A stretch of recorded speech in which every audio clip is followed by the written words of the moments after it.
Hey, hello everyone. Happy Sunday night. I hope you've enjoyed your weekend and you're ready for some news updates. Got some things to talk about, quite a few things actually lined up to talk about. I hope everybody's ready and enjoys their time. I have a couple guests tonight to come in. One of them you've seen before. You know them, you love them.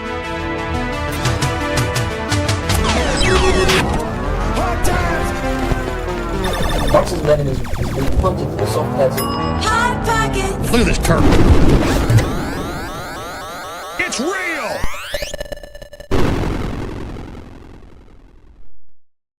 It's Uncast Turtle. Oh my gosh, you like turtles? I like turtles too. Yes, happy Father's Day to everybody. And also we have my good friend Barron Trump. What up, boys? How's it going? Now that Elon's gone and the world's burning, Dad's doing a great job. That's all I gotta say. That's right. Yes, so happy Father's Day to all the great fathers out there. So nice of you all to come in and maybe spend a little time here. It's you got an hour left on the East Coast, so enjoy Father's Day. Heck yeah, man. Happy Father's Day to everybody. Me too. I'm sure there's a little cynic running around somewhere. Me too. Who got me too'd? Well, not yet. All right. Well, we're gonna kick it off. How's my sound okay? It's good, man. You sound great. All right. We're gonna kick it off with this story right here. Oh wait, I don't like that. Hold on. Let me fix this. That's better. The insurrection. It's time to call the so-called No Kings what it really is: an insurgency. January 6th was a riot, not an insurrection. But what we've seen over the past weeks meets every moral and legal definition of an insurrection. Anyone have thoughts on that? Based off of Gee their whiz. rules and everything, I would say yeah, it's definitely. I didn't realize I was muted. Oh, I thought you did. What a dummy. Man, I am having one tonight. But can we call it what it really was? What's that? A miserable failure. Yeah, it was pretty bad. Yeah, so let's break it down. This is a great article here. It says, January 6th was a riot. No Kings is an insurrection. So suppose we begin with a simple legal question. What constitutes an insurrection? U.S. law under 18 U.S.C. 2383 defines insurrection as an organized, violent uprising against the authority of the United States or its laws. It's not a mere protest. It's not a riot per se. It is a purposeful, coordinated attempt to defy or subvert the enforcement of federal law and thereby replace it with an alternative order, even if only temporarily. By that standard, it is the ongoing No Kings uprising, not the chaotic riot of January 6th, 2021, that most closely fits the definition. The term has been stretched beyond recognition by partisan usage, but if we restore to legal precision, the evidence leads us to a counterintuitive conclusion. The true insurrection is unfolding not in hours, but in weeks, not in the halls of Congress, but in the streets of Los Angeles, Seattle, New York, Newark, Chicago, and 20 other American cities. What do we think? 200. 200, I'm sorry. I gotta make it bigger so I can read it. There we go. Begin with January 6th, that day that has been declared an insurrection by countless media outlets and politicians, but few have paused to consider whether it fits the legal or historical definitions. What occurred was a riot prompted by frustration, compounded by poor security, and intensified by a combustible mix of rhetoric and confusion and a bunch of stolen mailed-in ballots. But a riot is not an insurrection. Allegedly. Allegedly, you didn't have your drop ready. See? Well, I didn't. I'm failing you tonight. Yeah. Allegedly. Yeah, there you go. The FBI has stated repeatedly that it found scant evidence of a centrally coordinated plan to overthrow the government. No weapon stockpile, no alternative government in waiting, no attempt to hold territory, and no coherent manifesto. The breach of the Capitol was disgraceful, but by nightfall, the constitutional order resumed. Congress certified the election. The government never lost control, nor did the crowd have any real plan or desire to seize it. You know, it's kind of like the dog that catches the car. They got in there. They had no idea what to do. They started taking pictures with the podiums and stuff. You know, but this, like these videos, this looks more like an insurrection to me. Well, I mean, didn't we have like 8.5 months of this every? Yeah, I in mean, 2020. It's what we watched for entertainment in 2020. And all of a sudden, it was unheard of because the other side did it one day. We have politicians openly saying they have to stop enforcing federal law in certain jurisdictions. You can't enforce federal law here. That's an insurrection. You have Literally. governors and mayors saying that they're going to stand up and fight. They're going to fight against the federal government enforcing federal law. That's an insurrection. That's a rebellion.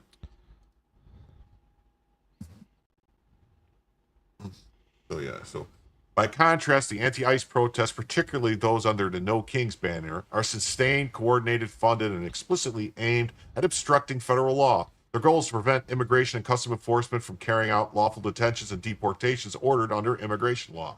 It's not speculative. It's explicitly proclaimed. Members of Congress, city mayors, governors, and local prosecutors have all declared their non-cooperation with ICE, often in direct defiance of federal statutes. These statements are not simply rhetorical. They are backed by policy, sanctuary laws, local refusals to honor ICE detainers, and even in some cases, public statements encouraging resistance.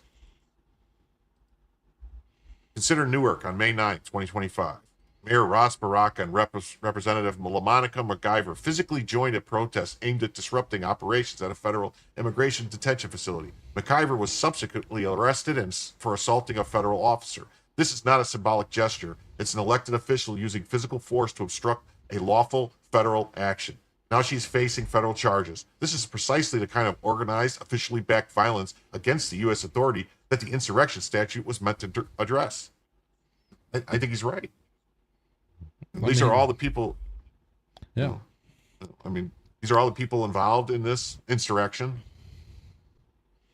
Take a look at what I just dropped in the private chat on that topic.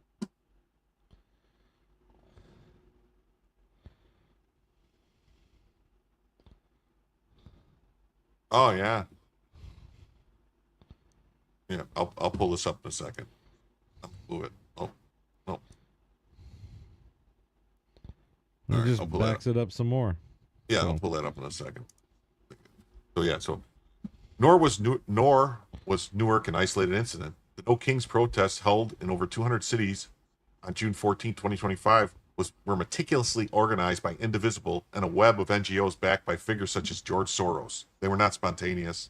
They were logistical hubs, training seminars, material distribution centers. Protesters received $60 high filtration masks, water, bail fund access, and instructions on nonviolent resistance tactics that included chaining oneself to federal buildings.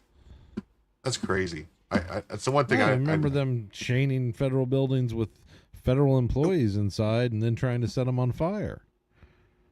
Happy Father's Day, Julio. And Julio, thank you for the $10. Are we Minecrafting commies yet? Well, we're getting the helicopter engine whirring as we're speaking. It's spinning up, man. It's going so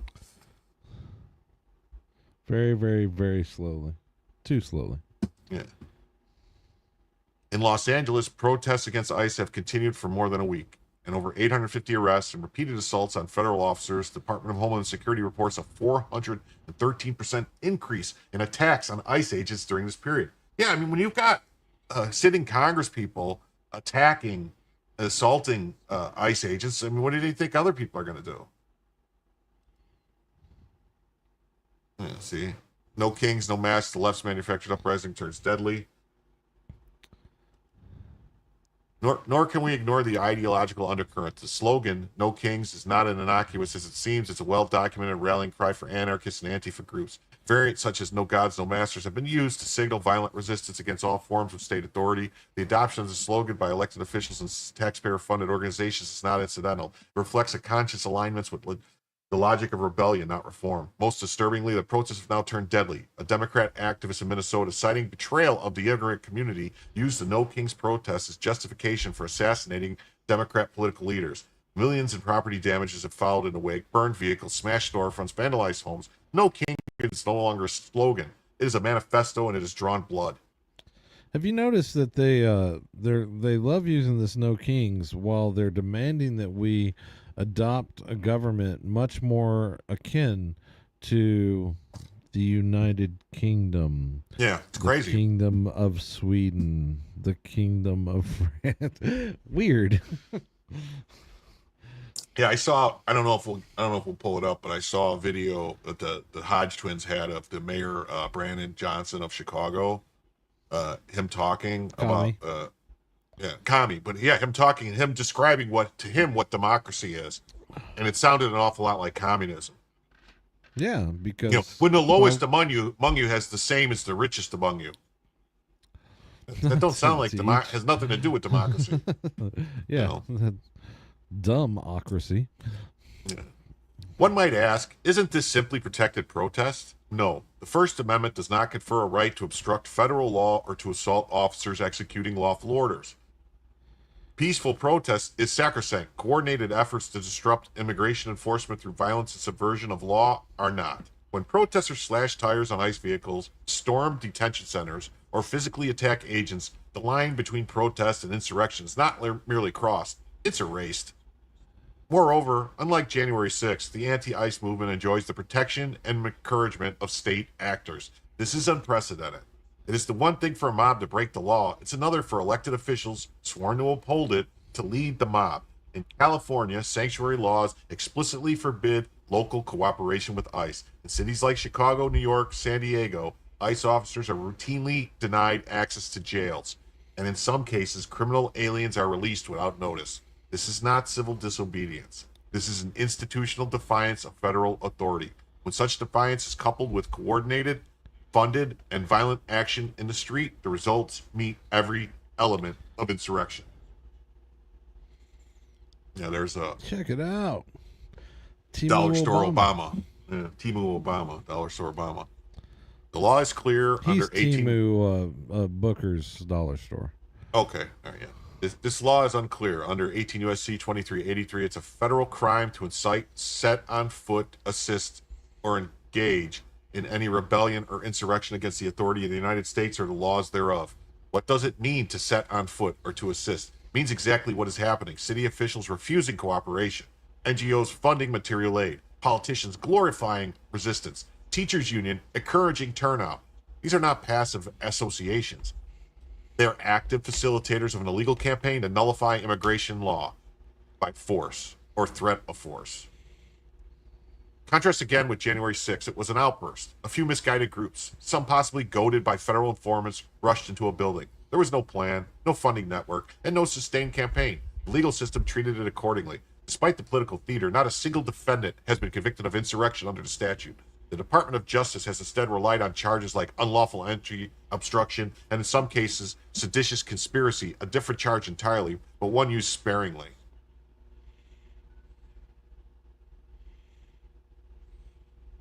And yet, no such restraint applies to the anti-ICE insurgents. Judges like Hannah Dugan in Wisconsin have actively obstructed immigration enforcement. Local prosecutors refuse to charge attackers of ICE officers. Rioters are released without bail. The rule of law is not merely undermined, it is inverted. The state, once the enforcer of order, has become its saboteur. This is not the anarchic chaos of January 6th. It is organized rebellion cloaked in institutional legitimacy.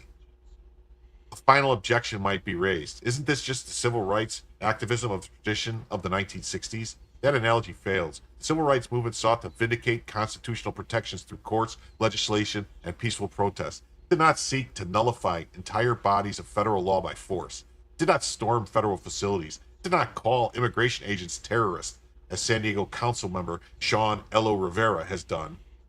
It did not coordinate with black bloc anarchists or require riot gear distribution stations. This is not Selma. It is siege.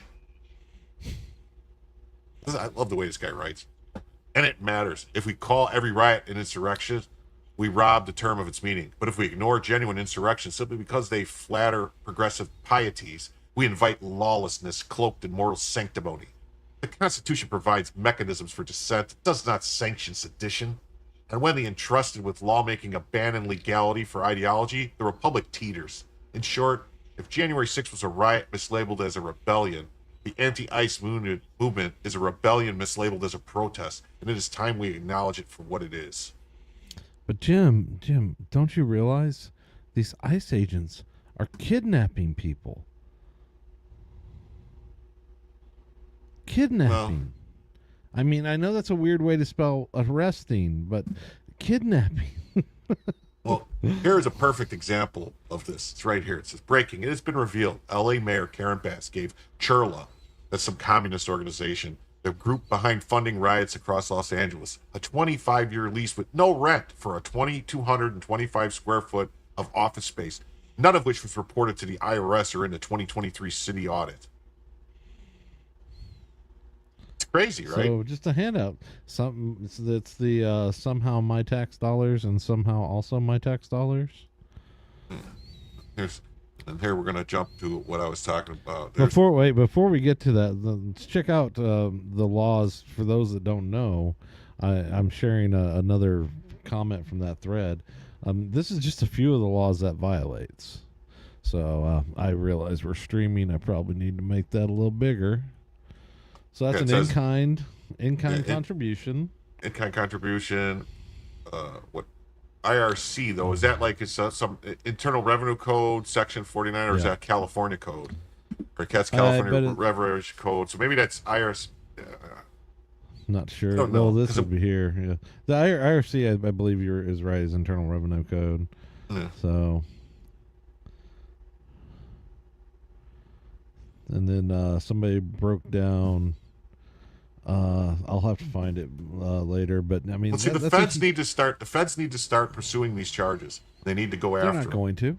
They need to. They're not going. They're not going to because they're terrified. They're going to be. They're terrified. They're going to be called dictators if they do that. They're already calling them dictators, though. So it's long past time to just start enforcing the law. Just do. I don't disagree. I have the perfect thing. This is the slogan. Nobody's above the law. Perfect slogan. I've been hearing that. I've been hearing it. It's over and over in my head. Nobody's above the law. Nobody's above the law. So I think it's time that other people. So, okay. Well, how did that happen? I went to open something else. Sorry. Oh, okay. So and on that same front, what we were talking about, we see here, right here. So he says Chicago Mayor Brandon Johnson says he will resist the Trump administration and take to the streets.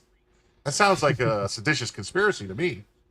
I don't know. Sounds like a good funk tune from back in the day. Yeah. So ICE is seeing a 413% increase in violence against agents. 4 agents were injured in Oregon yesterday. Agents were injured in the LA riots. Johnson knows what he's doing. He wants more violence in the streets. Let's hear it. Yeah, let me just first acknowledge the level of anxiety and fear and trepidation that this administration has caused. You've never seen a society improve or expand under this type of fear. And we're going to continue to resist, and we're going to do it in many different ways, whether it's taken to the streets or to the courts or policy. One of the things that I am very proud of is that we are a welcoming city. which means our local law No, you're enforcement not. do not dub or behave as federal ICE agents. And so our local wait. law enforcement, as we continue to rebuild and expand trust amongst all of our residents, it's important that we hold that line. Yeah, let me just first acknowledge the level of Hold the anxiety. line. Hold the line. I've hold heard on. that before. I started to say that Chicago is not very welcoming, and then I remembered that Chicago is MAGA country. Yeah. This is MAGA country. Yeah. This guy is gonna get he's gonna get caught up, because I guarantee he's doing stuff shadily.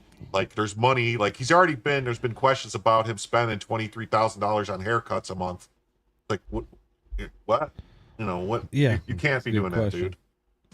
Yeah, but I mean, he read Animal Farm, and he's well aware that some animals are more equal than others.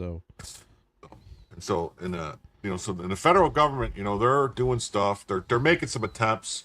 They're doing this. Federal prosecutors now charging immigrants who don't submit fingerprints under dormant 1940s law. So they like to say this dormant so it's dormant. What do you mean it's dormant? Because what? Like the dormant commerce clause? right. They like to call it. So we're going to read this story. It says Trump revived an 85-year-old immigration law. Do they think the laws are only on the books for a certain amount of time? It's like they expire or something? I mean, we're still following laws, like the whole First Amendment. That was like, that's like over 200 years old. Well, they're against that too. It puts We're on YouTube undocumented right now, immigrants. aren't we? Yeah, it put undocumented immigrants in a catch-22. No, see, there's a law that says that if you're an illegal alien in this country, you have to register with the government, and if you don't register with the government, you pay a fine every day you're not registered. So that's the law, and it's always been the law since 1945. So I guess it's time that we enforce the law. If they don't like the law, they need to change the law. Yeah, since the Trump 1940, the Trump administration has begun prosecuting immigrants who don't comply with a registration requirement in a 1940 law. Yeah, I agree with this. Yeah, no one is illegal. See, this is the thing too. Like, just sign no one is illegal on stolen land. They can take that and pound it straight up their butthole. I'd also like to point out they keep saying that we stole Mexico when we have a bill of sale. Mm. I mean, we literally paid $15 million for it. Well, we're going to get to that California. Allegan news. That's a little later in the program. The Minnesota shooter stuff. I mean, it's going to come up it came up a little bit in a story I was reading, but this is other stuff. I had a specific order I wanted to do things in tonight, so. So it says federal officials have begun carrying out President Donald Trump's orders to enforce a World War II era criminal law that requires virtually all non-citizens in the country to register with and submit fingerprints to the government. Wow, what do you know? It's a criminal law, so if they don't do it, they're a criminal. It's not like, right. The lies they say, like, it's just a civil infraction. It's civil. It's not. It's not civil. It's because the way that they weasel that is because we set up immigration courts to handle under the INA to handle the crimes of being here illegally, so it doesn't go to actually federal criminal court. It's an administrative court, so that's why they get away with saying it's not criminal. It is, though. It's a criminal statute. Yep. It's just we handle it differently. Since April, law enforcement in Louisiana, Arizona, Montana, Alabama, Texas, and Washington, D.C. have charged people with willful failure to register under the Alien Registration Act, an offense most career federal public defenders have never encountered before. Oh well. Many of those charged were already in jail and in ongoing deportation proceedings when prosecutors presented judges with the new charges against them. Okay. The registration provision in the law, which passed in 1940 amid widespread public fear about immigrants' loyalty to the U.S., has been dormant for 75 years. Well, it's time to wake it up. And tell it to come on, start poking. Like that. That's like that meme with the guy with the stick poking. Come on. So it's basically the American people poking the Constitution, saying do something, and they're like, "Hey, we got this law. Let's just use this law." It's like, okay, let's use it. Who's Guzman Carter? What's this? Who did the Guzman Carter family give fingerprints on their new visas? I don't know what that means. But Dash, who is that? but it's still on the books. Failure to register is considered a petty offense, a misdemeanor with a maximum penalty of 6 months imprisonment or $1,000 fine. In reviving the law, the Trump administration may put undocumented immigrants in a catch-22. If they register, they must hand over detailed, incriminating information to the government, including how and when they entered the country. Yeah, but knowingly refusing to register is also a crime. It's almost like a nation with borders and laws. And laws, and they mean something. Gets to wild, find out right? who crosses its borders. Punish, is knowingly is punishable by arrest, or knowingly refusing to register as a crime, punishable by arrest or prosecution, on top of the ever-present threat of deportation. But see, this is the thing, that being deported is not a punishment. They have no, it's not considered a punishment. You have no legal right to be here. You have to leave. That's not a punishment. It's actually you could just be put in prison. You could, the sort of obvious reason to bring back registration in the first place is the hope that people will register and therefore give themselves up effectively to the government because they've already confessed to illegal entry.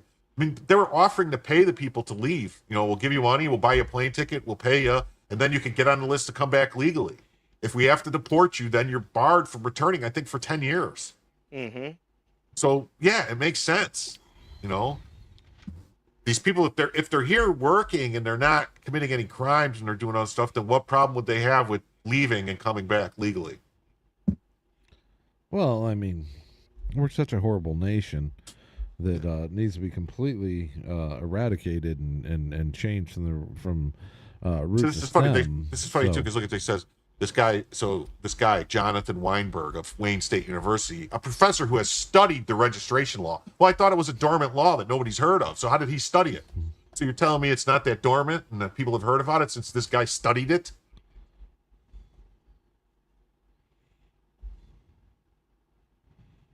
I mean, we're punishing them by buying them a ticket home. Yeah.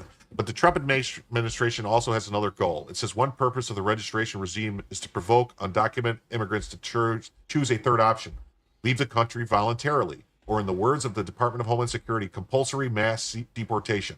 Yeah. Self-deportation. Self-deportation, yeah. These efforts, alongside the administration's invocation of the Alien Enemies Act and the more aggressive approach to immigration raids, are meant to achieve a broader, overarching campaign promise: the largest deportation program in the history of America. I think, and you could Google this if you want, I am pretty sure that Eisenhower deported like 500,000 people in like a month or something. Like, he went ham when he first came into office. Definitely do not say the name of the operation on YouTube, though. Well, I know it has something to do with it's the name that Sturgis calls Tony. Yeah, exactly.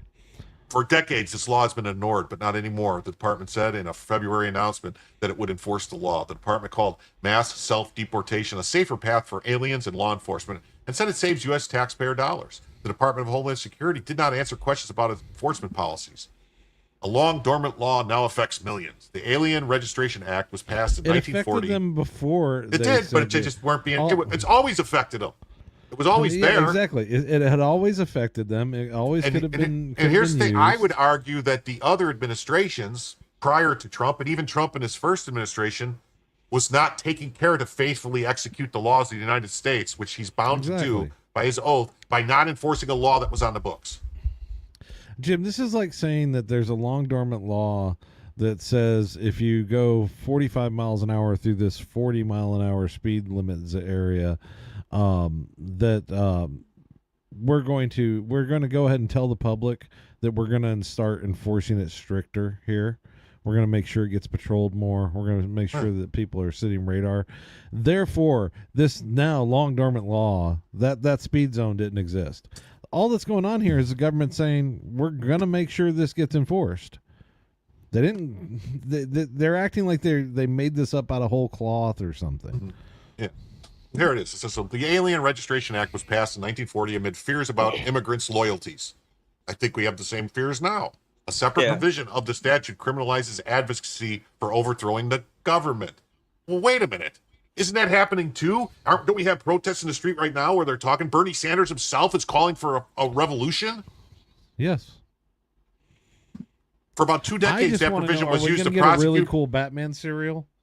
I don't know, but look at this. For about 2 decades, that provision was used to prosecute people who were accused of being either pro-fascist or pro-communist.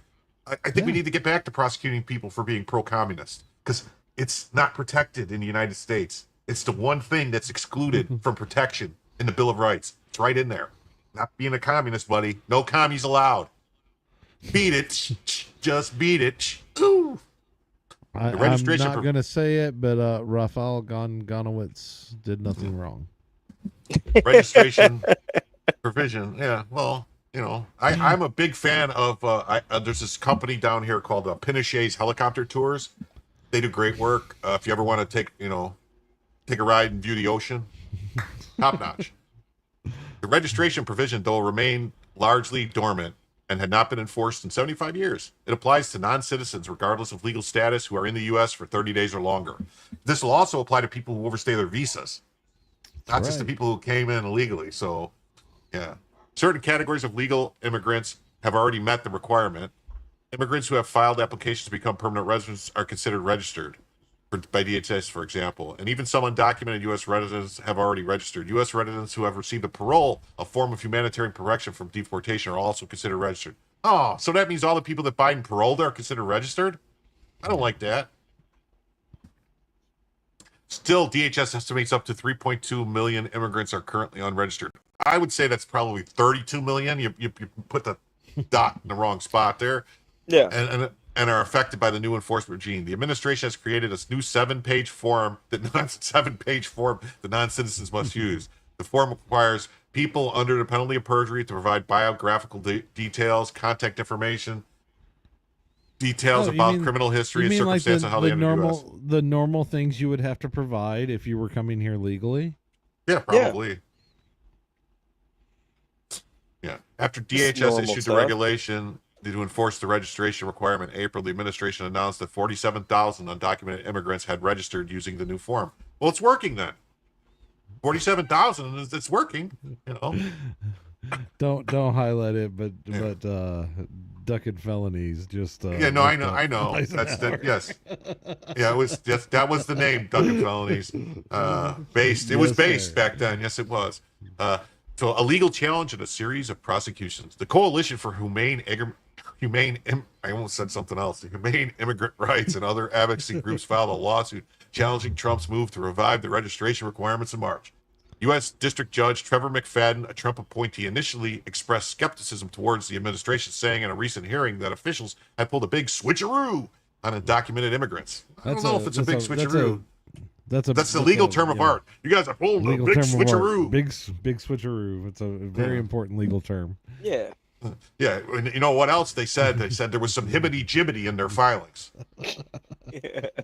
These people are crazy. Yeah. Well, McFadden in April refused the plaintiff's request to temporarily block the policy, saying the coalition likely lacks the legal standing to sue because it has not shown that it would be harmed by the policy. The group has appealed his decision. In the meanwhile, the administration has begun to prosecute people for failure to register for the first time in 7 decades. The prosecutions so far have stumbled. Why have they stumbled? On May 19th, a federal magistrate judge in Louisiana consolidated and dismissed 5 of the criminal cases, saying prosecutors had no probable cause to believe the defendants had intentionally refused to register. Yeah, there's been some judges, that's another thing too. I'm pretty sure a magistrate judge is not the same as a regular federal judge. Like a magistrate judge, you could probably just chuck on out of there. I think that they should just start defunding them. They don't have the 60 votes they're going to need to impeach them, but there's nothing stopping them from just going, we're going to defund this office. Yeah. Well, Judge Michael North wrote... You're now a federal magistrate judge in the city of... we can't even find it. There's 3 whole people that live there, and it's in a really bad place in the middle of North Dakota. And if you don't want to move, you could always just retire, but... that's your new work location. Yeah, well, it's just good. This is good though. This is good. So it says Judge Michael North wrote the Alien Registration Act requires some level of subjective knowledge or bad intent. Well, they're here illegally, so they have the intent to be here illegally, and the law's been on the books since 1940. So I would think that's proof in and of itself that the law exists. Yeah. The prosecutions the judge wrote are impermissible because most people are simply unaware of the law. Ignorance of the law is not an excuse. I Right? wish. Yeah, I wish it was, because I'd be like, I had no idea cocaine was illegal. Completely, right? Yeah, I thought it was completely legal. I thought it was legal. I watched a You lot know, of Futurama, I was and I just- was wanting to go to yeah. that casino. I was like, wait a minute. I thought I had the right to pursue happiness, and cocaine makes me happy. Very happy. Bastards. I'm just I kidding. don't know Do what you're not do talking drugs. about. Drugs are bad. Drugs are bad, Did not provide these defendants, as well as the millions of similarly situated individuals here with the government without government permission, with a way to register since 1950. But North also pointed out that the government may have an easier path to proving probable cause in the future, given that DHS created a new registration form in April, and the government attorneys have appealed the 5 dismissed cases. I'd like to see where that goes. I'd like them to appeal it and try to get them reinstated. That would be nice. The Justice Department and the U.S. Attorney's Office for the Eastern District of Louisiana declined to comment on the recent charges filed under law. A spokesperson for the U.S. Attorney's Office for the District of Columbia said the office is aggressively pursuing criminals in the district and will use all criminal justice resources available to make D.C. safe and to carry out President Trump and Attorney General Bondi's direction to support immigration enforcement. The other federal district attorneys whose offices filed charges did not respond for requests for comment. Michelle Lapointe, a legal director for the American Immigration Council and an immigrants' rights advocacy group, said these initial cases are the tip of the iceberg. Yeah, they are, because there's millions of people here and we got to get rid of them. They got to go. Laponte is among the attorneys She can go representing with the them. coalition in its lawsuit against the administration. I don't expect them to abate just because there were some dismissals, Lapointe said, pointing to North's statement about future charges. They've already stated they intend to make prosecutions of a few immigrant-related criminal statutes a priority for the DOJ. Yeah. Why wouldn't we? And it's easy It's for almost- them. Didn't we have like this overwhelming majority elect an executive To do this. Yeah.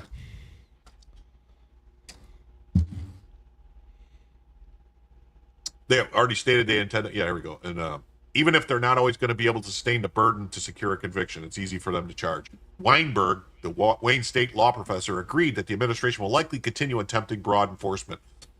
If they bring a whole lot of prosecutions and end up losing all, they might step back. If they bring a whole lot and win a few, they'll say, well, on the basis of which we can move forward and appeal the potentially all the way up to the Supreme Court. Well, yeah, why would you let some magistrate judge tell you that you can't do this? That's well, like under our that's like the current kiddie system of table. law. That's like the Yeah, kiddie under- table. At our current system of law, though, the lowest I guess- level federal judge now has more authority than Than the president. chief Yeah. executive, and the Supreme Court, because in the Supreme Court you have to have a majority of judges agree. Oh yeah. So, yeah,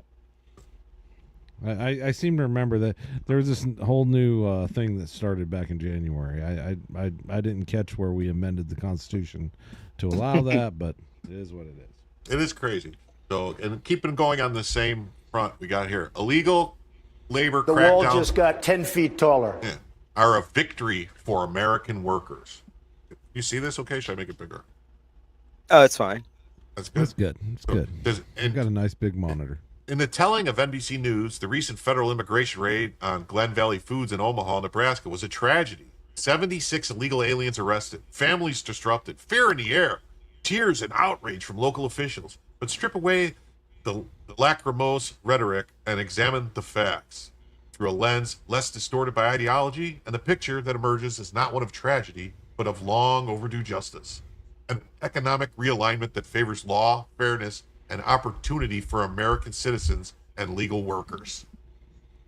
Didn't this happen in something like this happen in Memphis a couple years ago as well? Yeah, they found them, but just think, these people that are working at these places are all using stolen or forged documents, which is also a felony. Yep. So they Yeah, say there they was, don't commit wasn't- crimes. Yeah, they do. Wasn't there illegal aliens, but they were also underage kids that were Yeah, they had working kids in working like meatpacking 12 plants years and, old. like, Yeah. like crazy ass overnight hours and stuff to hide them. Yeah, they need to they need to start arresting the people. That's okay. Nobody ever gets hurt in this industry. Hey, but that's the reason why your food's so inexpensive, though. Wait a minute. Yeah. Hold up. Wait a minute. What? Tell me, right? Yeah. Our food ain't outta that here. inexpensive. No, not at all. It's so expensive to just basically live now. It's wild. Buy local, folks. Buy local. Look at that. So Jim, someone gifted 5 Jim Tells You memberships. I guess it was Jim Tells You. Wonder. 'Cause Way to go, I didn't know Jim. you get 10 a month to give away for free, so I guess you should do that. So it says Salty received one. How D. nice. Watt received one. Silvio received one. Noxie received one. And Karen Manning's received one. So I hope you know. And I actually upped them to the middle tier, not the low tier. So we got the middle Oh, tier. yeah. That's nicer than what I had. Because that's how nice I am, Just I didn't get one. a good guy. Just a good guy like that. Yeah. So yeah. So here's the meat packing plant and the guy there, and there's the meat stuff. There's no So- playbook on how to move forward. How about hire some legal employees? Oh yeah, you see what it Yeah. says? Yeah. The president of a meatpacking plant said there's no playbook on how to move forward after 76 workers. Well, the playbook should be him getting a lawyer to defend himself for breaking the law, for hiring a bunch of illegals and letting it happen. Because there's no way that he didn't know that these people had, bogus stuff. I don't know how we're going to be able to do this. Well, you first go to the newspaper and you say, I'd like to file a help wanted ad. Then you have some interviews.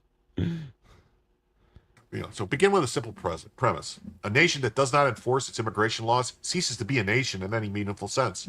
Borders are not a metaphysical suggestion. They are legal demarcations that define the limit of sovereignty, culture, and law. When businesses like Glen Valley Foods operate for years by hiring illegal labor, they are not simply bending rules. They are subverting the rule of law, exploiting vulnerable people, and undercutting American workers who obey the law, pay taxes, and seek employment in good faith. Chad Hartman, CEO of Glen Valley Foods, admitted to NBC that he knowingly relied on illegal labor for 15 years. That is a confession to a crime, not a lamentable business model. Under federal law, 8 U.S.C. 1324AA, it is illegal to knowingly hire, recruit, or refer for a fee any individual not authorized to work in the U.S. Nebraska state law mirrors this federal provision. Hartman, by his own admission, has been in serial violation of this law. Yet, tellingly, while dozens of workers were arrested and detained, Hartman remained untouched by law enforcement. Why? Why? Exactly. Well, see, this is another thing, too. This is why I think I'm getting pissed about. I think that Brooke Rollins lady, that the ag, I think she's the one that's been whispering in Trump's ear, telling him to stop doing, these businesses, they need it. These people. No. He's listening. He needs to stop listening to her. Let's get mad at who we need to get mad at. He's listening to her. No, he's listening to her. He needs to stop. Yeah. But that's the one thing about Trump that was always bad is the last person in the room with him is always the one that's going to, you know what I mean, is going to whisper in his ear and he's going to swing that way. Oh, no. Jim. He's playing 4D checkers. He's playing Connect 4. It's selective enforcement that privileges the wealthy and connected. Much has been made of the supposed suffering inflicted by these raids, but consider the real human cost of illegal labor practices. When employers like Hartman flood their shops with undocumented workers, they suppress wages, circumvent workplace protections, and disenfranchise the very citizens they are obligated to prioritize. According to the Bureau of Labor Statistics, as of May 2025, over 100 million illegal aliens are working in the U.S. Oh, wait, doesn't say that. Over 100 million Americans of working age are not participating in the labor force. Wow, that's just as crazy. 100 million Americans are not participating in the labor force. While some may be willingly retired playing Call of Duty in school, a significant portion are discouraged workers who have simply given up looking for work because they perceive no opportunity. Legal residents willing to work have been sidelined by a system that rewards evasion and punishes compliance. Yet the Glen Valley raid produced a telling counter-narrative. Contrary to the media's predictions of economic paralysis, the aftermath was marked not by collapse, but by competition. According to Hartman himself, every seat in the company's waiting area was filled with job applicants just 2 days after the raid. Dozens of hopefuls, many of them Spanish-speaking and legally authorized to work, were applying, interviewing, and being trained. So much for the myth that Americans and legal immigrants won't do these jobs. The only thing they needed was a fair chance unblocked by a mass of illegal competition. The exploitation of the illegal labor is a moral and legal wrong, but is also an economic distortion. It creates a parallel economy in which rules do not apply, wages are depressed, and the most vulnerable are trafficked, mistreated, and held in precarious, shadowy conditions. The open borders chorus in the media would have you believe that the enforcement of immigration laws is inherently cruel. But the true cruelty lies in ignoring the plight of lawful workers and tolerating a system that grinds the poor into cheap labor while shielding employers from accountability. God, I almost sound like a communist or a socialist. But I do believe that workers need protection from greedy bosses. But I don't, you know what I mean? I but there should be a balance, it should be a balance between, taking care of your workers, and your workers will take care of you. But maybe I'm, thinking of a utopia You're that doesn't crazy. exist. They don't care. They flat don't care. Nobody cares to take care of their workers or do anything to like give their workers an actual incentive to do hard work hard hours, or anything anymore. And also, these companies don't care to take care of their customers either. It's nothing but a crazy scheme now to squeeze as much production, as much money and time out of anyone that you can. It's gross. I used to work for AT&T corporate, for example, and I looked at my uh, my commission. We got like these company credit cards for our commission checks. I looked at my commission one time, and this was over an entire year. I completely forgot I had the card. All my commission was going on there, and I got my results of what I had sold that year for AT&T corporate, and it was somewhere around like $3.8 million. And out of that $3.8 million worth of product that I sold for AT&T, I got 10 grand. Well, it all depends on the structures and stuff like that. I mean, I don't want to get into I'm it, just but using that as an example, right? Like these companies don't care. It depends on the company. The big corporate companies, unless you're really high up in the corporate structure, you're not going to get a decent bonus. They have like set bonus. They don't really look at it. But if you work for, I hate to use myself as an example, but I worked for a very large family-owned electrical company, and my bonuses were high five figures a year. Yeah, that was a bonus, Yeah, but it was good money. That's all I'll say. Yeah. That's how he's able to buy all these Ethan Van Sciver books. Yeah. But consider the deeper implications of tolerating such lawlessness. When illegal labor is tacitly permitted, it becomes a subsidy for unscrupulous employers, a black market wage control that harms the lawful poor.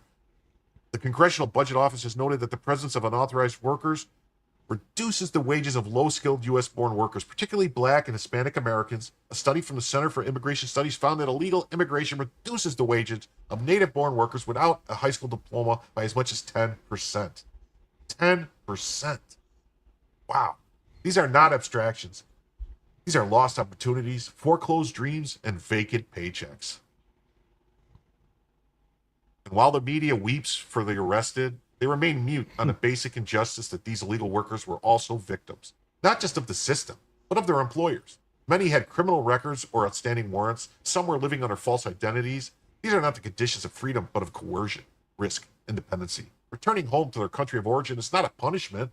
It's a chance to start anew, lawfully and without exploitation. The nation owes them honesty, not the hollow pity of journalists looking for easy narratives.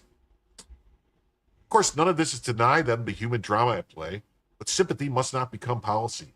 The question is not whether we feel sorry for those caught in the dragnet. The question is what kind of country we wish to be: a republic governed by law, a feudal system governed by sentiment or selective enforcement, a place where citizenship matters, or a zone of economic piracy in which only the rich win.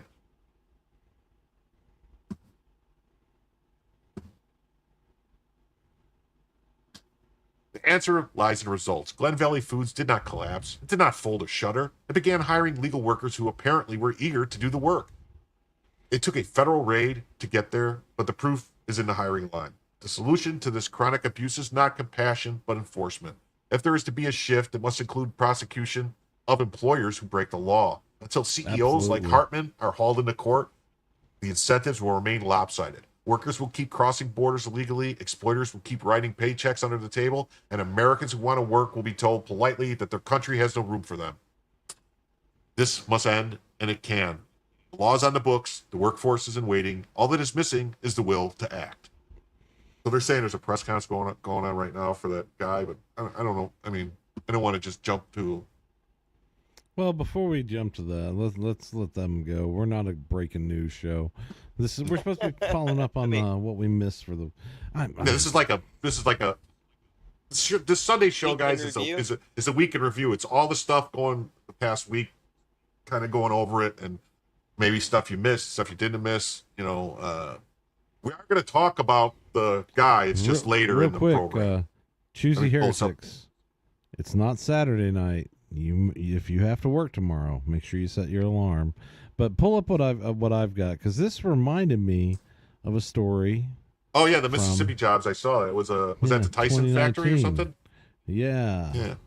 So, they said that they wouldn't be able to survive after the largest immigration raid, but then they had a job fair the Monday afterwards, and they were overwhelmed with more workers than they could figure out how to, to hire, because these immigrants are doing jobs that Americans will do. Yeah. For the pay that they're getting. But you know what?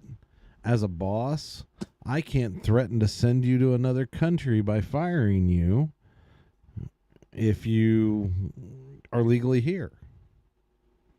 That's why these H-1Bs are so popular. That's why this is, but this is not, this example that you just had is not in a vacuum. So No, and it needs to. That's what I'm saying. But I think they need to continue. If you have reports, and I don't like this, what they're saying, that they're going to stop if they go to grab somebody and they find a bunch of other illegals there, that they're not going to arrest them anymore. They're going to stop doing the collateral. I'm like, why? What are you doing? You're just wasting time. Get them all. It's like Right. Now, Pikachu or whatever Pokemon. You got to catch them all. right. This is the first article I could find on this, and this is, like I said, this is less than 4 days after the event. And it's just the and Koch brothers, WAPO. Koch Foods. Pablo, yeah, I absolutely. choose you. Yep.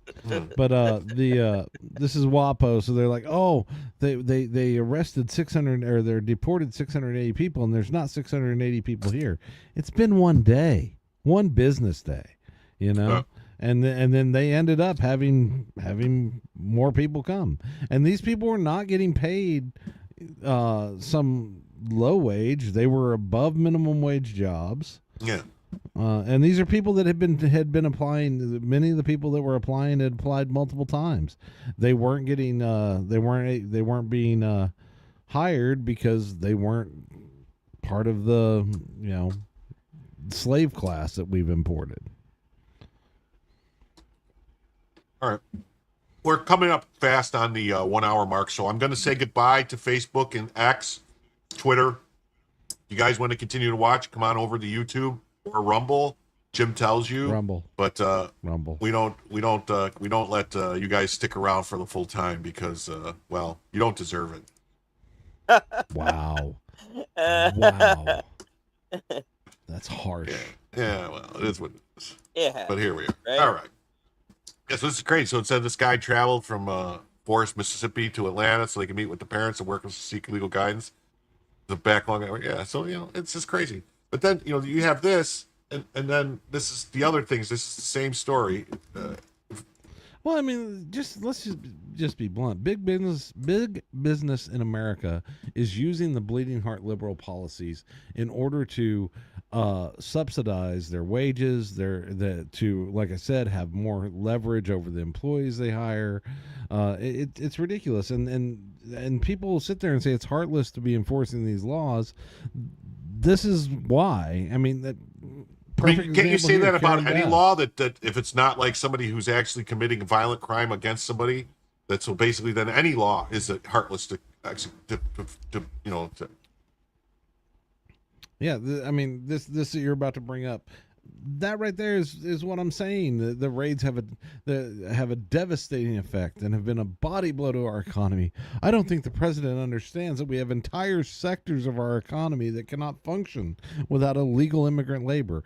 Then that's a problem with our sectors of the economy. That's called a crime. Like basically ongoing criminal enterprise that's like against the law. It's like RICO statute violations. If you have basically you know, like, yeah, it's called, you know, like what's she talking about? Like the drug trade, you know, the street pharmacist, that business can't survive without illegal It's aliens. California. Yeah. Remember, they recently had a big fight to make sure that it wasn't a felony to sex traffic children. So yeah, so let's hear what this Marxist says. If the raids hadn't happened, then that protest would have been a no kings protest. We know that that was planned months in advance. But the disruption and the fear that has been caused by the raids has really had a devastating effect and has been a body blow to our economy. I don't think the president understands that we have entire sectors of our economy that cannot function without immigrant labor. Well, Hold on. I don't have a time machine, but I think did she just ask who's going to pick the cotton? Basically, yeah. so basically, yeah, that's basically the same thing. Yeah, right here, like Tommy Lahren, who I don't really agree with on a lot of stuff, but she says Democrats have always relied on slave labor. They defend it fiercely. Blaine Pardo, you know, so they want their slaves. You know, Democrats in the 1800s, we need our slaves who'll pick the cotton. Democrats in 25, we need our illegal immigrants who'll pick our crops. So yeah, so we're gonna get to some more. I got some stuff, man. good stuff here lined up. So here, But like, all this stuff just robs the regular American worker too, and that's what really pisses me off, especially in today's economy and our society, man. Like, I see young people in my family struggling to make ends meet because a lot of the jobs have illegals working at them. It's crazy. And, so like this, just a tweet today on Father's Day. This morning, I'm thinking about the children in Los Angeles waking up on Father's Day, wondering if they'll ever see their dad again. Well, you can say that in a lot of neighborhoods, and it has nothing to do with ICE raids. I hate to break it to you. We've heard reports of fathers being snatched from car washes, Home Depots, and swap meets. This doesn't make LA safer. These raids must end. No, these raids are not going to end. These raids are not going to end. They're not going to end. And then Mike Davis, who I love Mike Davis, man. This guy is just crushing it. Are you thinking about the 300,000 kids who got trafficked across our southern border, then lost by the Biden administration? Boom. What about the dads whose children were murdered or raped by an illegal immigrant, whose kids died from fentanyl trafficking over the border? Dads who are struggling to support their families because they lost their job, had wages depreciated, and are taxed to pay for an illegal. See, that's crazy. What's the proposed community note? Oh, that what is the left? It's going to be what something is the left stupid. is piled on with? This claim is misleading. Based on DHS data, 32,000 unaccompanied minors missed court and 291,000 lapped court notices. So they didn't get the notices. So I guess that makes it all right. Yeah, they didn't have court notices, but most were released to sponsors who we totally know who they are. Yeah. So here's the guy getting arrested. I don't think. The more I look, I don't think this was the guy. I think it was his brother. I'm going to get into that later. I just want to. Have we seen two pictures of this man that Where he look looked like the same man? Yeah. Here, I want to pull this up though. Here, so we got Alex Jones saying, "Notice anything about this crowd of No Kings protesters? They're all old white boomers that think they still have power over everyone else. They are the past. We, the people, are the future." Which is true. Look at them all.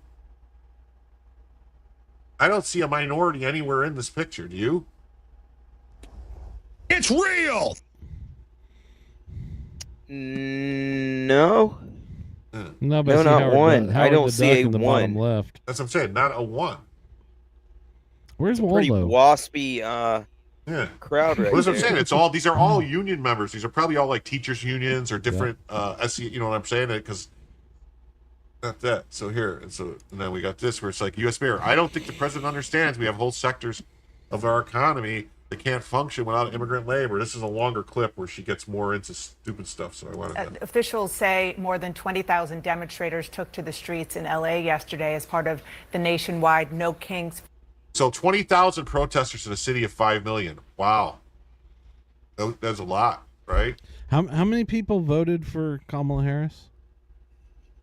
70 million or something, 71 million in the country. And they're bragging that they got like 3 to 5 million. And they didn't get no 3 to 5 million. I saw the numbers. I was going to pull it up. Oh, but they're talking about worldwide. But at all of them. They didn't get 3 to 5 million because they said like this. They got 20,000 in LA. They said they think they got 50,000 in New York. You didn't Well, they get have those the guy- several million. They have the guy that's counting WrestleMania attendees doing the math for him. Protests, which were largely peaceful. There was Largely a pocket peaceful. of unrest outside Largely the federal Pocket building. of unrest, just a little pocket How of violent unrest. did things get in reality last night in your town? Well, yes, and I appreciate you pointing that out because this is a small sliver. Well, then why is there still a curfew in LA today with no end in sight of the curfew? If it's just a small sliver, why can't you just have your cops arrest that small sliver? Why do you need a curfew? You know? Of our town, there were a lot of people out, about 30,000. I will tell you that out of that big gone from crowd, 20 to 5 people 30,000 were now. arrested. About 30 were given citations, and there were injuries on both sides. Officers were injured. There was injuries on both sides, and they just gave people citations. Wow, that's awesome. She's bragging. It was completely completely peaceful. All these people were, but I mean, lots of people got injured. You know, it was peaceful injuries though. Yeah, peaceful. And so were people that were there.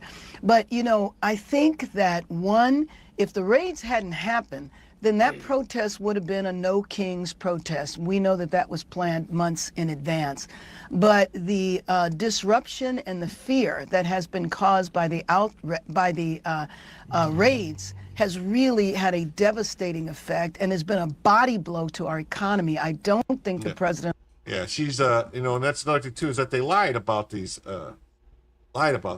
So here, so we see shows. Oh no, Democrat slaves, what will they do? Los Angeles woman slams ice. I have friends. They texted me. My gardener didn't show up. My housekeeper didn't show up. Farmers market's closed. Everyone's scared.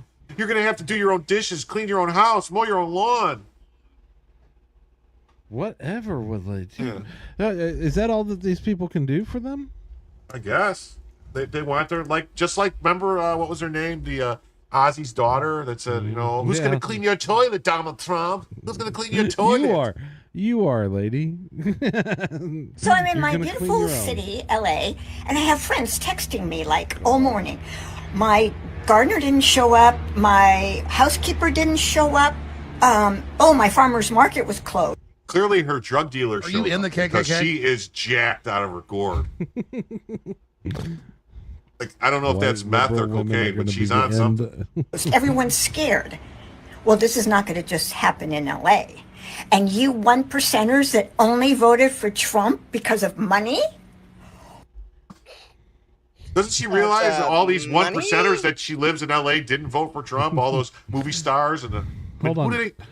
Aren't those 1%ers the ones that can afford to have all this, you know, labor doing the work for them? Yeah. I don't know. I mean, Jim, I'm sure you've got that many people in your palatial mansion, but not all of us have that going on, and we're not in LA where we're just inundated with all this free labor.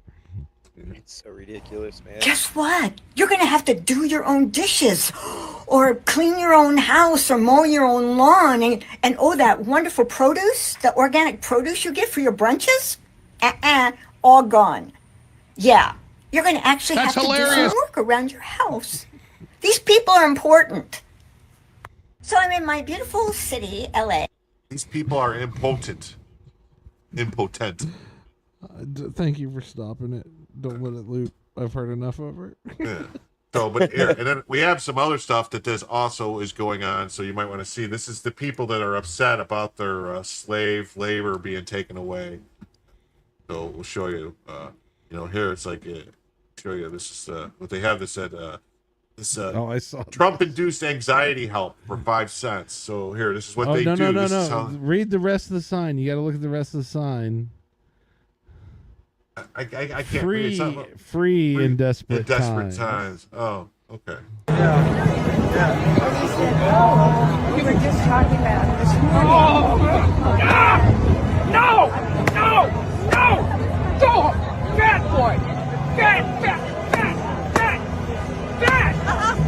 No!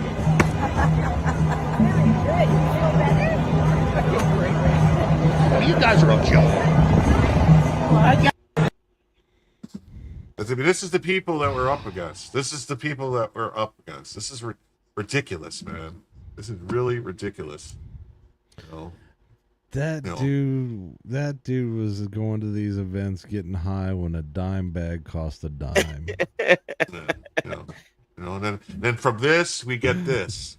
We get North Carolina State Rep Julie Von Haffen posted a photo from the No Kings protest, which calls for Trump to be beheaded. Hello, FBI. See right here, she's carrying a stick that has Trump's head and Elon Musk's head on it. I mean, yeah, and for some reason, her Twitter account doesn't exist anymore. Yeah, her Twitter account does not exist anymore. Of course, she's got pronouns in her bios, feminist, bands up her body. She's got like weird animals and stuff in there. Then she deleted her account. She deleted her post. Changed it to this, No Kings protest, love thy neighbor. Because, of course, she's also a lesbian. Yeah, So she deleted her post, which had a picture of someone calling to behead Trump, and reposted it. The video without that picture included. She closed the comments. She can delete it, but the internet is forever. Yes, it is. Be careful. Oh, no. Wait, the internet's forever? Internet is forever.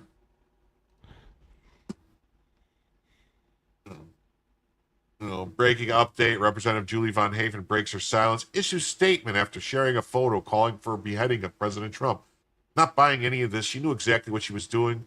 She's just sorry she got caught. Julie needs to face accountability and consequences. Leftist political violence is at an all-time high. They have been getting away with it for far too long. Enough is enough. North Carolina House Speaker must do something. Yeah, what does she think she is, Sam Hyde? Here's her story. Yesterday, I posted a video on social media containing crowd photos from the No Kings protest and rally. One of the images of a protester holding a sign was inappropriate. I later edited the video to remove the photo. Let me be clear, I condemn political violence in all its forms. No, they only condemn it when it's, uncomfortable for them. I'll put it that way. Right. My focus remains on bringing people together and fighting for the values that matter to North Carolinians. Like so many, I was horrified by the violence in Minnesota. There's no place for that kind of extremism in our democracy, no matter the target, no matter the party. Yeah, sure. I'm terribly sorry I got caught.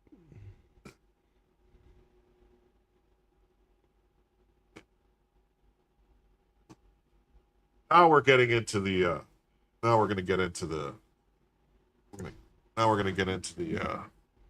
Minnesota stuff. So never let facts get in the way of a good lie. Number one, he was appointed by Tim Walz to the Workforce Development Board, which focused on things like racial equity. His wife did an intern with Tim Walz in 2010. He murdered the Democrat lawmaker who just voted with Republicans to defund illegal aliens. He had No Kings pamphlets in his car. Your intelligence matches your choice, and women's spy bangers mix Swalwell. Yeah, because Swalwell's trying to say that, trying to say he he's was one of you. So here's all this stuff. I personally, the more I look into this guy, I think he's connected to the intelligence. He's like somehow there's something there's something weird going on here. I'm gonna say this now. As you saw, they captured him alive just before we went live. I've not been following it. There's a reason I didn't want to go to the press conference they were having, because I'm going to make a prediction here. You guys have seen, I've not been doing research on this. I guarantee this is going to be just like the Christchurch shooter. And now that he's going to be going to jail and court dates, he is going to come out as the biggest right-wing mouthpiece. I don't think it could have been him, though. All right, and here's why. But hold on, I'm just saying this is the next step here. We are going to see a full court press, including him on this, that he is a wild right winger, and he's not going to actually believe any of the stuff those of us that are conservative believe. It's going to be the crazy blue anon theories of what conservatives. Here's the thing why I say I don't believe it was him. It was 3:30 in the morning when the shootout happened at the house. The house was 50 miles away from the house when he was at 6 o'clock, breaking the window out on video. Yeah, how did he get there? Walk. Yeah, and guy could barely walk. How did he travel 50 miles on foot in 3 hours? The average person can walk about 4 miles an hour. Walk, run. You know what I mean? You can't. I mean, who could run? Nobody's running 50 miles. He had a Uber. He did it with Uber. I don't think so. Lyft? Like, I think it was his brother, legend, whatever. My opinion is, I think, where is his brother? His brother, that was a retired cop and everything that works with the security stuff. Where is he at? Is he involved? GLOWIE, glowy. Yeah. Where's his wife was stopped with 50,000 in cash and passports and all this other stuff. There's something going on. That was at 10 o'clock in the morning. right? Yeah. Yeah. I think someone called him on the phone and said, I need help. And he went to try and stage something to make. And that's why he went to that house, broke the window, and Busted did the out stuff. the window. Yeah.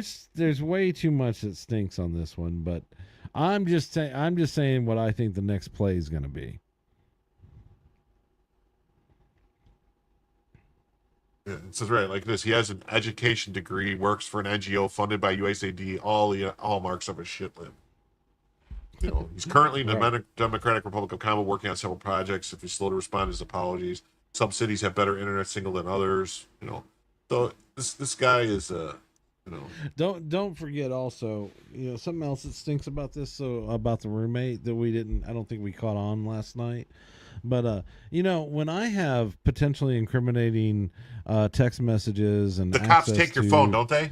Yeah, I was just gonna say, usually the cops, they let you keep your phone and just show it to whoever you want willy nilly. Yeah, because that's they don't. They how take your policing phone. works. Yeah. They take your phone. Everything. They take your phone, and it takes days to get it back, if you get it back. Yeah, if you ever get it back, because if they want to keep it for evidence, even though I don't trust the Quartering's opinions on very much anything, he's got a good point here. This is Vance at 6 a.m. The other picture is the killer. He lost 100 pounds, then gained it right back hours later. But it's not only that, but how did he get from this place 50 miles away to here with no car? Can I devil's advocate this a little bit? Yeah.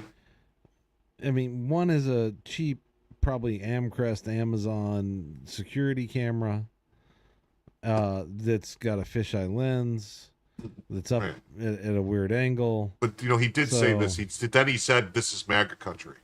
This is MAGA country. Yeah.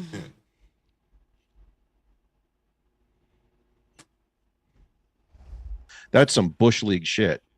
Yeah, definitely. Yeah, so this puts Vance Bolter in the heart of DC politics. USAID funds. This is the key to the whole mess.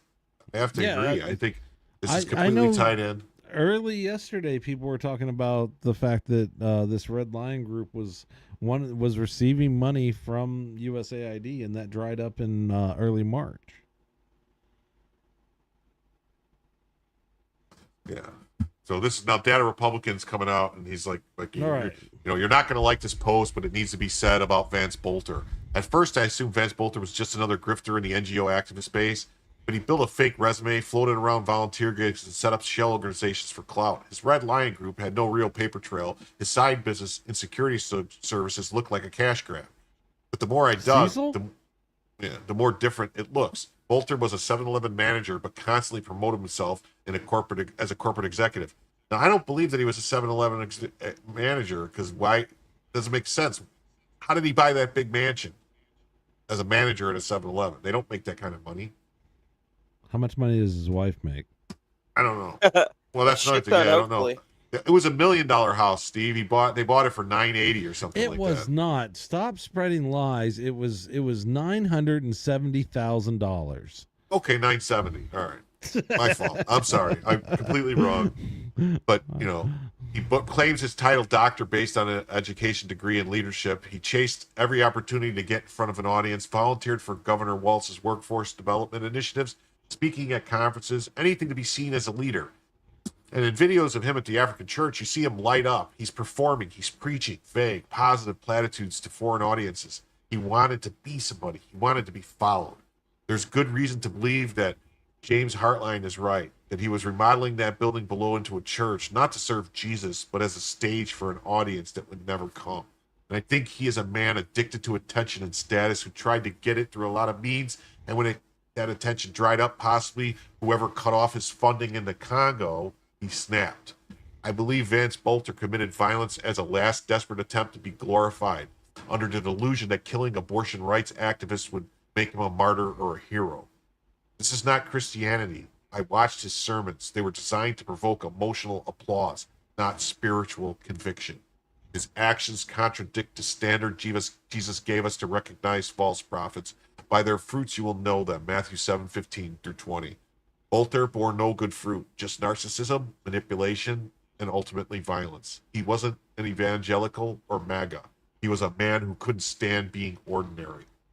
Okay, so this is leaning into the first thoughts I had before we had a name yesterday.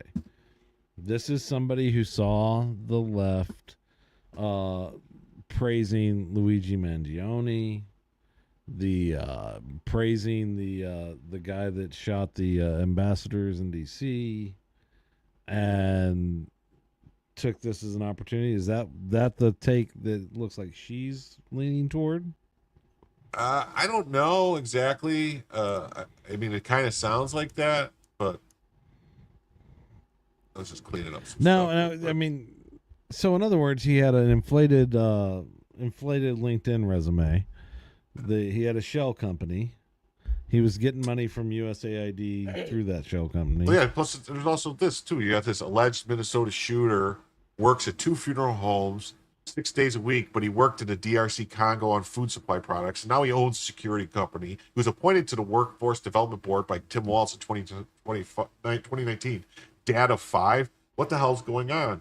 And then he's like, I suspect he's a perennial NGO scammer who got his gravy train cut off. And then what's this? Here he is with this group here. Here's his picture right here, shaking hands. And this is the 270,000 Minnesota Justice something grant funds training for 280 employees. Dakota County Technical College is partnering with the Northern Tier Bakery Supermom on a $270,000 Minnesota Job Skills Partnership training grant.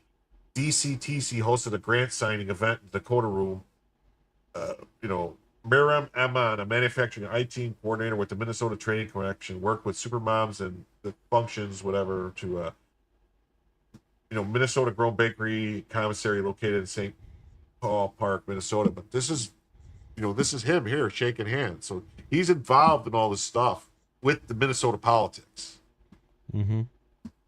And that would mean and he's connected Minnesota, to these people. If anything, we know that the Democrats in Minnesota really like to reach across the aisle and work with people that are not on their side. They're famous for it. Nothing's that. I'm telling you, dude. This stinks like the Christchurch thing. I have a feeling he's going to be saying some outlandish, blue anon, straw man stuff when he ends up in court. It says the FBI didn't search the roommate's home. They didn't freeze any assets of the wife or Vance Bolter. No roommates questioned before the journalists got there. And were they blocked from Minnesota from existing? I mean, this is some crazy stuff. It's like, why? I don't think the FBI could get blocked because they could call it terrorism or say it's a political, they can basically scoop in and grab it, I think. I don't think they can be blocked. And here. Then just in, Minnesota officials have once again refused to release the assassin Vance Bolter's manifesto, saying that there's not enough there. Then just to release it then. If there's not enough there, then why what are you terrified of releasing? Yeah. Well, they did say, I did see today when I was watching the news that they were looking for him and another person. Like, that's what I'm saying. Well, I think there might be someone else involved. It could be, but are they still just calling him they are actually calling him a suspect, not a person of interest? Yeah, now they're calling him a suspect. We're going to give it to Ellen, and then we're going to have one more question. Can you talk a little bit more about the manifesto and what kind of motivation it might be? We're told that there might be some pro-choice lawmakers on this manifesto. Has anything to do with the motivations here? At this point in time, it'd be premature. The question was, is the manifesto and the information that we have received, is their motivations? We are working diligently on that. There's certainly some indications within that, but there's not specifics enough. We have been, this is a very active and fluid investigation. Throughout the day, as you've been waiting and these teams... Time out. What? Isn't there a definition for the word manifesto? Well, yeah, it's got to be like a thing that explains what you're doing. That's what the whole thing of manifesto. It explains your thoughts and your feelings and your views. And the reasons for doing things. Yeah, otherwise it's just a piece of paper that somebody scribbled on. Right, and what did he say just now again? So not enough. They're working diligently. No, he said we're working diligently to. Rewind it. There's some wording there that I wanted to go with. Within that, but there's not specifics in some indications within that, but there's not specifics enough. We have been.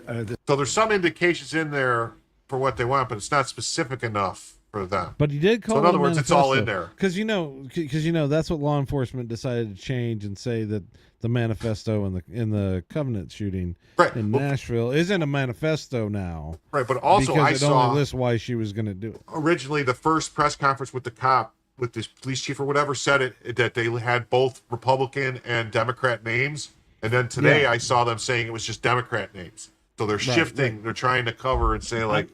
I'm telling you write it down in your book in the next 2 weeks. This is gonna be where they go with this. Well, they're gonna hold him. Then up Cash as a Patel or Dan straw man. Bongino needs to scoop in and get this manifesto and release it. Oh, they're busy figuring out the Epstein video footage that doesn't exist. Well, there's nothing to figure out. They said it's all there on video, right? Yeah. All right, so that's them saying that, and then there's this came up, Minnesota Governor Tim Walz quietly deletes all posts praising suspected shooter Vance Bolter. There was all types of posts previously and stuff where he was talking about the guy because he knew him, and so hold on. So I've seen conflicting stuff on this today. According to Grok, there was never any in the archives or anything, and I haven't seen anybody post screenshots. And as we learned earlier, the internet is forever. I would assume that if he had any, somebody would have found. Well, somebody would have to have archived it, and if nobody was able to archive it before they deleted them. Yeah, if nobody put it on the Wayback Machine or some sort of archive website. There's no way somebody ran for vice president of the United States and his older social media posts are not in numerous archives in the general public.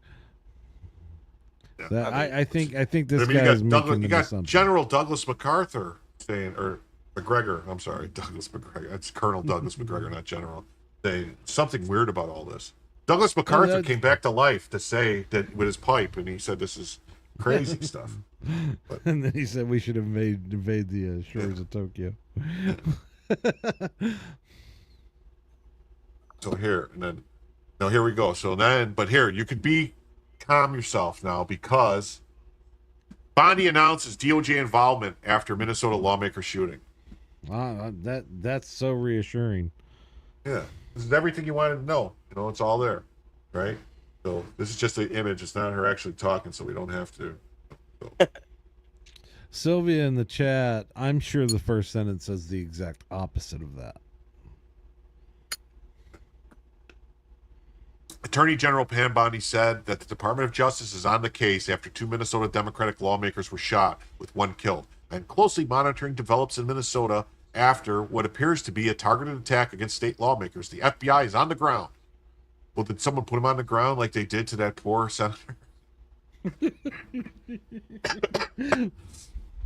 Anyway, investigating this case alongside state and local partners. Yeah, so the video is not going to be. I hate when they do that. They have these videos. Yeah, we're never going to learn anything more about this. So what's this? You have the definition of manifesto here. It says the manifesto is a public declaration or policy and aims, especially one issued before an election or a political party or candidate. I'm just saying. So, I mean, it's a public declaration of your policy and aims, but we're not sure if his manifesto contains the reasons he did something. I mean, that's what makes it a manifesto. So it says this horrific violence will not be tolerated and will be prosecuted to the fullest extent of the law. FBI Director Dan Bongino said the FBI is fully engaged on the ground in Minnesota and is working in collaboration with Nick Rekieta to get to the bottom. Wait a minute. What? Yeah, that's crazy. What's Nick Rekieta doing? And the FBI, led by Director Kash Patel, offered a reward up to $50,000. They got more money. They should be offering a lot more than $50,000 for info leading to the arrest and conviction of Vance L. Bolter, suspected of shooting. Well, wait. Why wouldn't they offer just a reward for the actual person that did it? Why did they pick a person like? Because they were trying to find him. That was on the wanted posters and all that they put out with his picture. All right. And their spouses, the residents. President Donald Trump issued a press release stating his sympathy for the Democratic Minnesota lawmakers who were allegedly shot by suspect Vance Bolter. The message was shared on X by White House Press Secretary Carolyn Levitt prior to identification as Bolter as the shooter. I have been briefed on this terrible shooting that took place in Minnesota, which appears to be a targeted attack against state lawmakers. Our Attorney General Pam Bondi and the FBI are investigating the situation and will be prosecuting anyone involved to the fullest extent of the law, the president said. As soon as we get done releasing all the information about Thomas Crooks and the guy that shot up Las Vegas, we'll get the guy that blew up. Remember that guy on New Year's that blew up the thing? This very weird thing? Nashville, yeah. Such horrific violence will not be tolerated in the United States of America. God bless the great people of Minnesota, a truly great place. Former Minnesota Vikings and University of Minnesota football player Jack Brewer spoke out following the early morning shooting. Brewer, who played 4 seasons with the Golden Gophers before beginning his NFL career with the Vikings in 2002, criticized Governor Tim Walz, accusing him of allowing Minnesota to become a capital of chaos.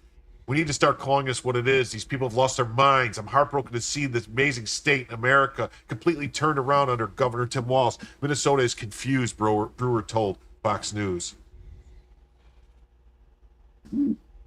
I played for the Vikings. I played for the Gophers. I've lived in Minnesota for years. It was not like this. People were respectful. People could disagree and still have conversations. I still have a lot of family there. It still hurts me to see what we're living through. You've got people that are, ex-radio hosts that go on their show talking crazy about, respected lawyers, small-town lawyers. You can't have this stuff. What we need is the Minnesota wrecking crew of the 80s to come back, yeah. Minnesota has become the capital of chaos in America, and that's not right. It's not reflected, or it's not a reflection of the true people of Minnesota. There are a lot of good people there, but the liberal hub around Minneapolis and St. Paul has taken over, and it's dangerous. Tim Walz is the leader of that. His Attorney General Keith Ellison is right there with him. Bolter allegedly impersonated a police officer when he entered the Champlin home of Senator John Hoffman and his wife early Saturday, shooting and seriously injuring both. He then reportedly went to the home of former Democratic House Speaker Melissa Hortman, where he's accused of fatally shooting her and her husband. So wait. Now they're putting that in reverse order of what they were saying yesterday. Yeah, I don't get it. I thought it was the other way around too. Speaking to reporters, that whole thing didn't make sense either way they were saying it. It's like someone got shot over there, and they heard that this guy got shot 2 towns over or something. So then they sent people to the other house. Well, weren't they only 8 miles away? Something. Oh, we just lost Cynic. Oh yeah, he said he had a heart out. He's got a heart on. He had to leave. What he said. Goodness.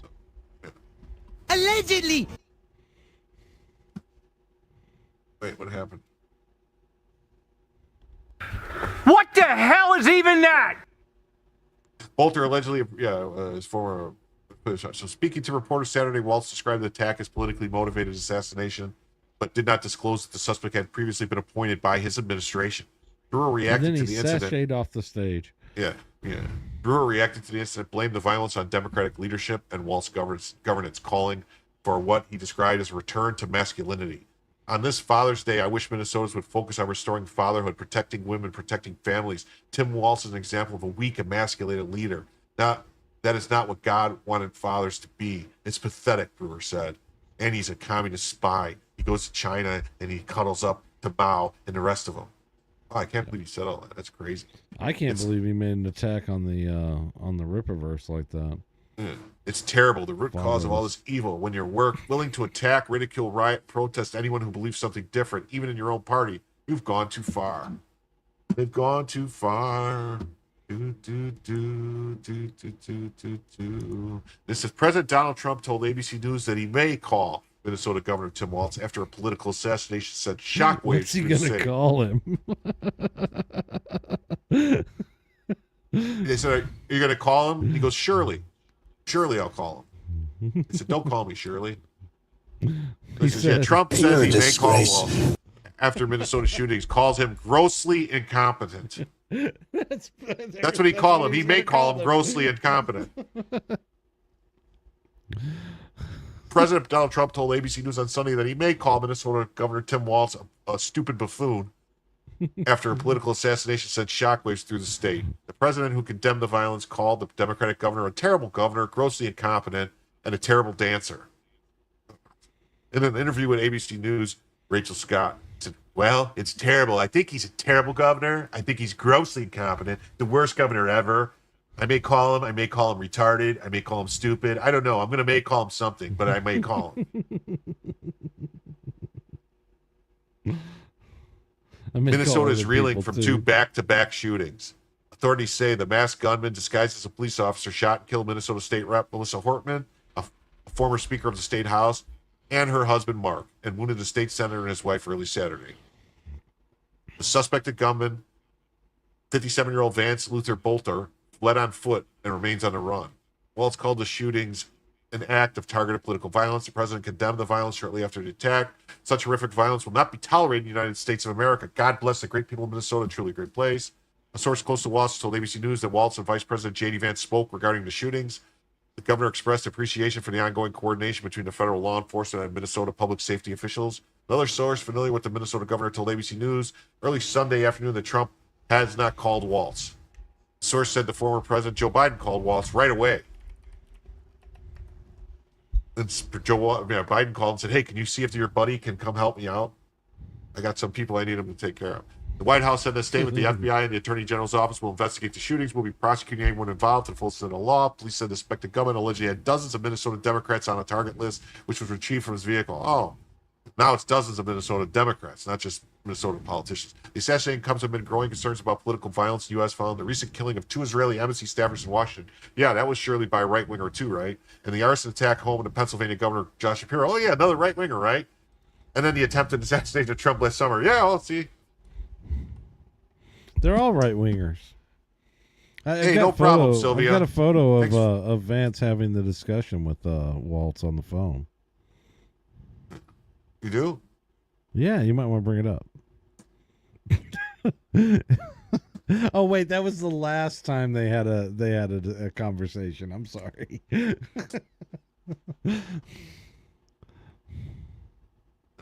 So, and then we're gonna change topics now and switch over to one of your favorite people is not a big fan. GOP senator criticizes Trump's military parade. So of course, as says it, glorified weapons. So of course, Rand Paul, who I generally like, is being like a real wet blanket. Rand has jumped a shark here. I really, it's time to go back to ophthalmology. So Kentucky Republican Senator Rand Paul criticized the military parade backed by President Donald Trump, arguing the grand event was too expensive for the country and glorified weapons. It was the Army's 250th birthday. We are, come on. The June 14th parade featuring heavy tanks and thousands of troops paraded through the streets of Washington marked the 250th anniversary of the U.S. Army, which coincidentally fell on Trump's 79th birthday. But the parade was already planned. They started planning in 2023. Ago. Yeah, 2023. They started planning it. So Trump wasn't president. They would have still had the parade if Trump wasn't president. And then he never liked the idea of a parade. Well, who doesn't like a parade? Why would Rand Paul not like parades? That's just crazy people don't like parades. I grew up in the 70s and 80s. The only parades I can remember are Soviet parades for the most part. Well, then you don't really know what you're talking about because there's been parades, man. There's been parades. There was a huge, on the day that John F. Kennedy was inaugurated, there was a huge military parade with tanks and everything else rolling down the streets of Washington. 92, I mean, Fleet Week. Dude, there's parades. And the parades I remember from our history were different. He said, referencing the iconic photograph of a sailor kissing a woman in New York City's Times Square at the end of World War II. That was completely different. Yeah, that was the end of World War II. Yeah. I mean, I was upset that there was nobody in that parade. You know, Why is there? passing out Why would you wait? treats to If the they were kids. doing a reenactment with this guy wearing the old helmet and stuff, dressed like they were in World War II in the Sherman tank, why is there a woman in the tank?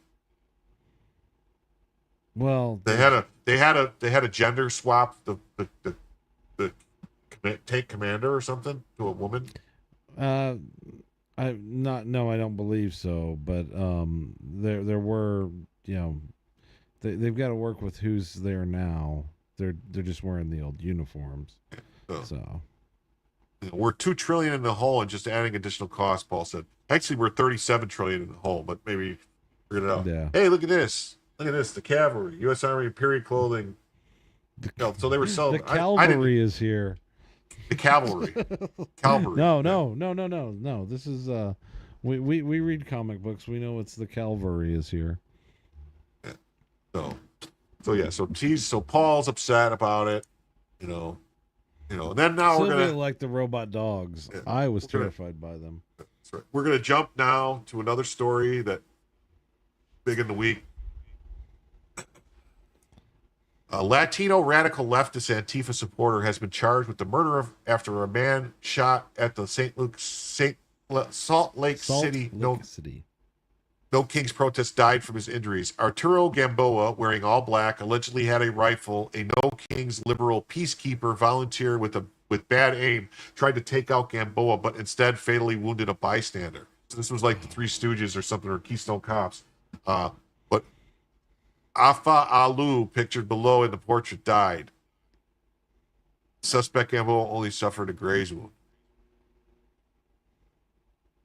Okay, so wait. So they're saying, let's go back up. So I think I've this gotta is get the this picture in peacekeeper. I my think head. this is the So we're peacekeeper saying- here. Maybe that's the bad guy. I don't know. Saying the peacekeeper has not been named. The police have not stated if they will face any charges. So who had the rifle? Let's. I just need to see that. This guy paragraph here. again. I'm sorry.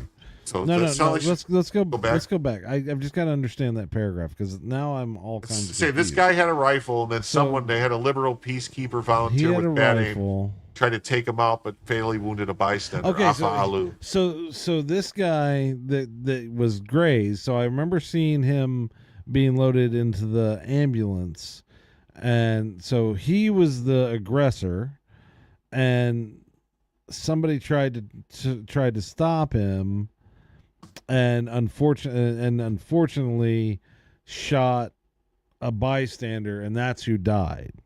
Is that's what they're saying happened? So this is the guy. I don't know if this is which guy. This is all black. Maybe this is the guy. He's all black. I see the graze wound. That's the guy. Yeah, that's the guy they're saying that. But what I had don't the understand is I rifle. see other pictures. That guy doesn't look like. So this guy says, "Oh, see, No, he's- it Arturo sounds Gamboa. like the guy that sounded like the guy that This is the guy who that shot tragically this died. dude was trying to shoot the other guy, and Okay. yeah, that's why I'm saying it was a little confusing there. So let's go to this one here. Sarah Fields. This Salt Lake City shooter has been identified as Arturo Gamboa. He's been charged with murder. He was raised in the LDS church in Utah by a Venezuelan immigrant father. He was a drummer in a radical anti-government punk band called Raid, and had his social media indicated that he was anti-Trump and pro-Antifa. He was also a supporter of BLM during 2020. And he had horrible style choices. Yeah. Quit playing the electoral game. They used the two parties' tricks to pacify us. Justice must be taken into the hands of the people by any means necessary. You know, anti-fascist means anti-fascist. Antifa means anti-fascist. If you're anti-Antifa, then you are pro-fascist. What if you're anti-Antifa? What if you got a trace buster? I don't know. Something. So yeah. So Let's this. see who recognizes So is this the that guy? callback. Is that the same guy? This guy. Hold on. Look at this. This is this is not the same guy. This is the guy who shot the guy with the rifle. This Is guy. the one That's not the same guy, right? That is not the same guy. So what it's saying in that paragraph, and this is why I was confused. I didn't realize there was 3 people involved in this. So this is the guy that's under arrest that shot the bystander trying to shoot the other person. Yeah. It's so weird. Like Derek's got a good point. He says it's interesting not a single Democrat has called for an end to political motivated violence or indicated that these, no, but they have called for gun control. Yeah, there's probably call for more gun control. Yeah. Yeah, I like to control mine. Here, so then Taylor Hansen says Arturo Gambaro, the man charged with murder at the Salt Lake City No Kings protest, was raised LDS in Utah by a Venezuelan immigrant father. He was a drummer in the radical anti-government punk band Raid Band. In an interview, Gamboa described the U.S. a steam train that always been fueled by black and brown bodies. Well, can you imagine the smell if you had a steam train that was powered by bodies? That would be just disgusting. Like, oh, the smell of the body, burning flesh. Ugh, gross. Icebreaker. Yeah. He's also shared it. Here's the thing. I think everybody's so focused on let's get to their politics that we don't even have a clear understanding of what happened here. So is that other claim the guy that we saw being arrested that was grazed? So he was starting to do something with a rifle, or did he just happen to have a rifle? No, I think maybe... I don't know. See, the whole thing is very confusing. It seems like there was a shootout between some people and some bystander got killed, is from best I can understand. This dude and the guy that we saw with his shirt off and the graze wound were having some kind of shootout, and the other guy's just... This guy was a bad shot. I mean, looking at him, I can't believe that. He looks like he spends lots of time... Here's some of the posts the guy put up. Here's his band right here. Wow. Bet they get a lot of gigs. Yeah, so here's his... Arturo's parade can be seen supporting a Venezuelan flag pin and a Utah Against Police Brutality pin. In the past, Utah Against Police Brutality has worked closely with the PSL on multiple demonstrations. Yeah, so he was all Black Lives Matter and all, so he's a Marxist guy type person. So, yeah.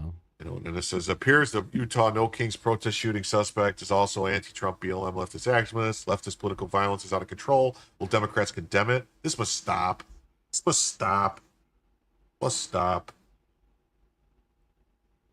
And then this I wanted to pull up too. I want somebody to do some more explaining of what happened. Because I want you to hear, this is another mayor who's clearly a leftist.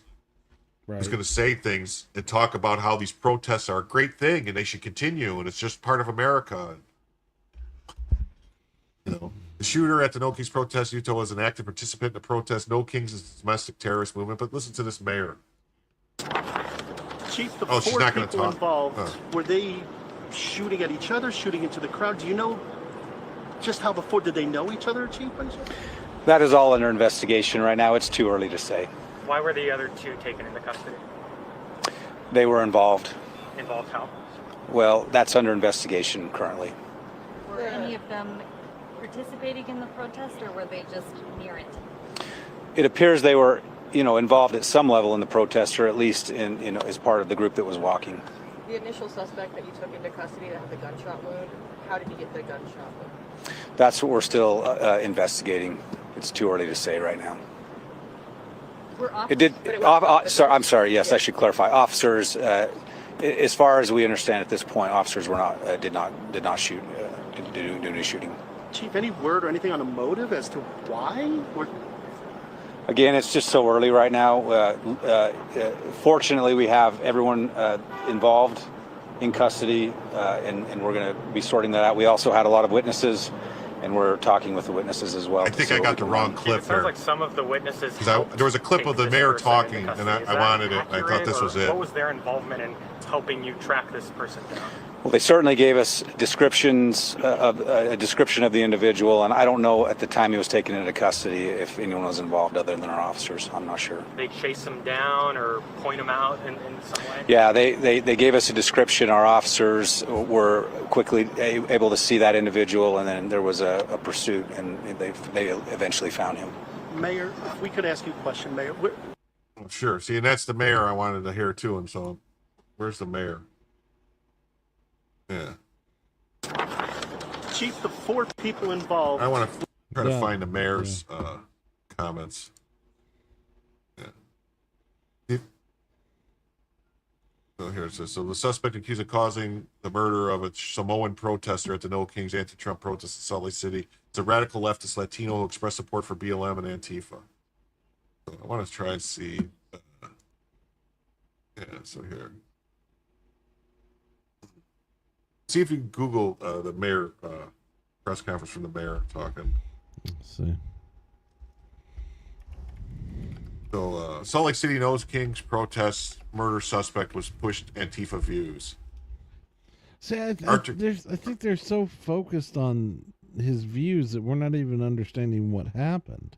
It seems like there was at least 3 people that they know were in a shootout. Like, so there must maybe No, it was it sounds to me like this guy and the guy we saw with the gunshot wound were in a shootout, or he just shot at the guy for having the rifle, and the other guy just sounds like he got hit because he happened to be there. Not like he was involved in it. He was involved in it in the fact that he caught the bullet.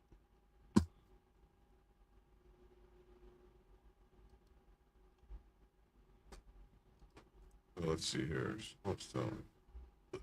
I'm looking for this, so. All right, where am I at? Here. All right, so, Arturo Gamboa, the man charged with murder after a deadly shooting at the Salt Lake City's No King protest, appeared to be a self-described anti-government radical who publicly supported Antifa, rejected the U.S. electoral system, and once said justice should be taken by any means necessary. Bam! That's what they call it. Bam! By any means necessary. A Facebook page with the same name from Utah reveals. Bam! While Gamboa did not fire the shot that took the life of 39-year-old Arthur Alou, police say he is armed and threatening behavior sparked the confrontation. Oh. Witnesses say Gamboa appeared at the protest wearing a gas mask and carrying an AR-15 style rifle in a backpack. He allegedly emerged from behind a wall and began running towards the crowd with the rifle raised.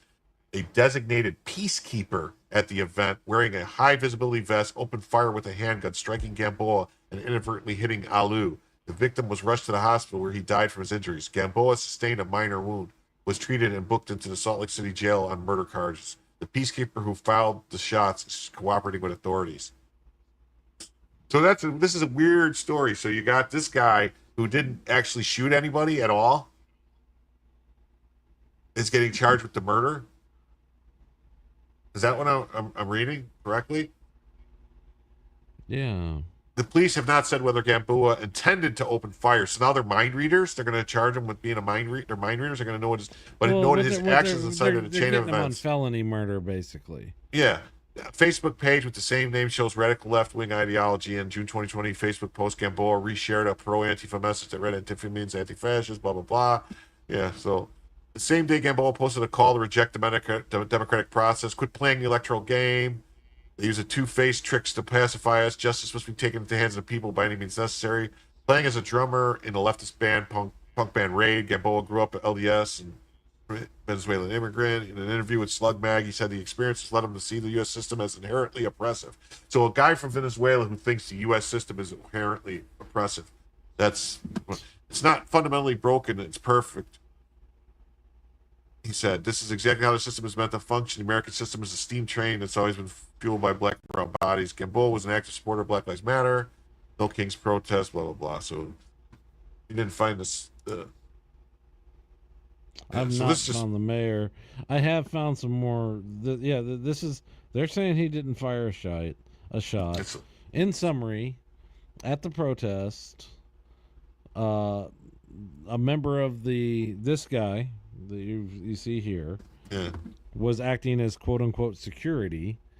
He saw Gamboa with a gun, so he started shooting at Gamboa, and in that process, the guy that's on the ground now, shot the bystander, and they're saying the reason that Gamboa is being charged with murder is because he's who created the situation.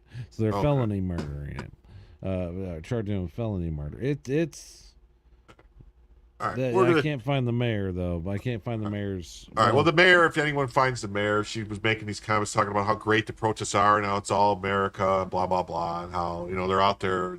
Basically, she did everything except for just say she hates Trump. So here we have this. So this she probably just that isn't how she starts and ends all of her speeches. Yeah, the column this week unleashed the usual threats and attacks from the left.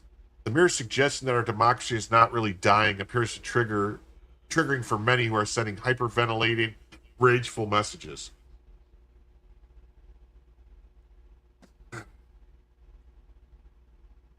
No kings is utter nonsense, but few will notice this weekend.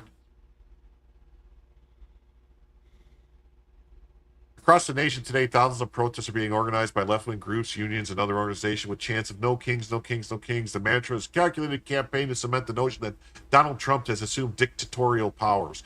It's a curious campaign. For one day. It's a curious campaign that indicated that our constitutional system is operating precisely as designed. Congress has held hearings and passed legislation on various issues. We've had the oldest and most stable constitutional system in the history of the world. Courts have both ruled in favor and against the Trump administration. The Constitution is not only designed for times like these, it is written in a time like this. The superficial appeal to such campaigns is evident in the triggering event that sparked the protest. The Trump administration is holding a parade to celebrate the 250th anniversary of the United States Army. The kind of celebration that is common among our closest allies from France to Great Britain. Since the anniversary coincides with Trump's birthday, it is claimed that it's nothing more than a royal birthday bash, even though Trump has been calling for such military parades since his first term. The well-funded protests are being fueled by Democratic leaders who are resuming their claims that citizens must either protest this weekend or accept tyranny in the U.S. Representative Eric Swalwell went so far as to declare, if we don't show up, democracy dies. Did you see the typo there? It says D California. I thought it was D China. Yeah. The Democrats seem to believe that the death of democracy theme that failed spectacularly in the last election can now rescue their party from record low polling. In Chicago, Mayor Brandon Johnson, who is at 6% popularity with his constituents, announced, Wow. I am counting on all Chicago to resist in this moment. Even some judges appeared to have picked up in the mantra before issuing his order to stop Trump's use of the National Guard in Los Angeles this week. District Court Judge Charles Breyer, brother of former Supreme Court Justice Stephen Breyer, declared in open court that Trump was another King George. He then wrote an opinion that included in it many Democratic talking points, suggesting that, for example, that Trump was creating disorder by calling out the National Guard to deal with disorder. Breyer further indicated that the violence in Los Angeles was a relatively minor, despite potential deadly attacks on law enforcement, arson, and looting. Many of us have noted that there's good faith arguments on both sides of this issue. However, since the Madison administration, the Supreme Court has warned lower courts not to second guess the basis for deployments, rather than confine himself to the relative authority of the federal court and state governments on ordering deployments. Judge Breyer eagerly entered the political fray on these collateral issues. The impression is that Governor Gavin Newsom had Breyer at hello. The No Kings mantra is meant to implant this image in the public psyche despite the lack of evidence that democracy is in any real danger. It's called the illusionary true effect, whereby the reputation of a false claim create the impression of truth. Ironically, it is a technique denounced by some of these very same critics as a common means of disinformation.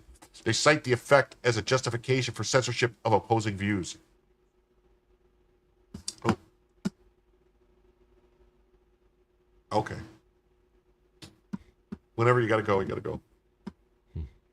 Yeah, this is what this is. Democracy is dying may be an absurdity, but it's also their advocacy and its protected speech, no matter how disinformative. The danger is that these Democratic politicians are fueling the most radical and violent elements in our country with their rage rhetoric. The images reinforce a no-hold-bars message. People watch unhinged members such as Representative LaMonica McIver hitting federal officers and forcing her way into a federal facility as lessons are not lost on them. They see Rep. Maxine Waters, who has fueled the anger in prior riots, accusing California guardsmen of coming to shoot people in Los Angeles and telling them, you better shoot straight. My millennials, stay woke. Stay woke. Many are fueling the rage as a license to oppose Trump by any means.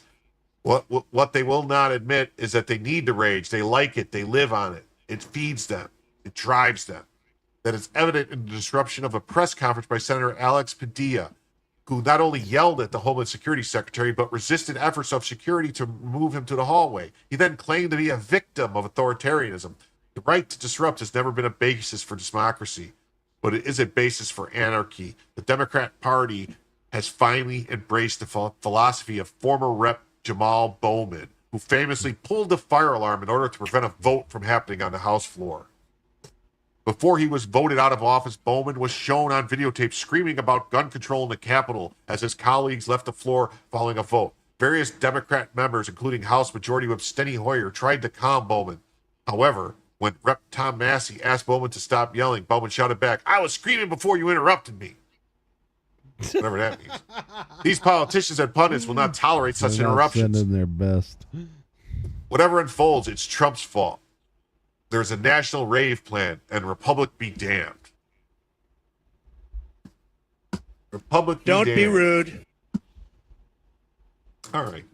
Well, I thought maybe I could get all these stories in. I wanted to get to your ones on Gaza, way. But I don't think I'm going to be able to. I think we're going to have to hold off on those. Yeah.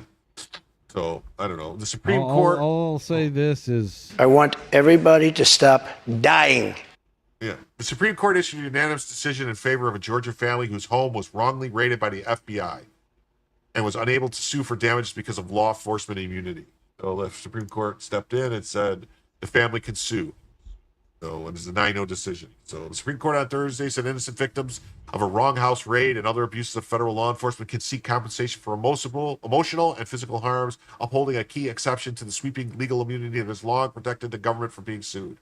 The court's decision resuscitates a lawsuit by Trina Martin and Toy Clayt, whose Atlanta home was mistakenly raided by the FBI in 2017, traumatizing Martin's then 7-year-old son and incurring $5,000 of damage. Ooh, I think this is the one where they threw a flashbang into the kid's bedroom, right?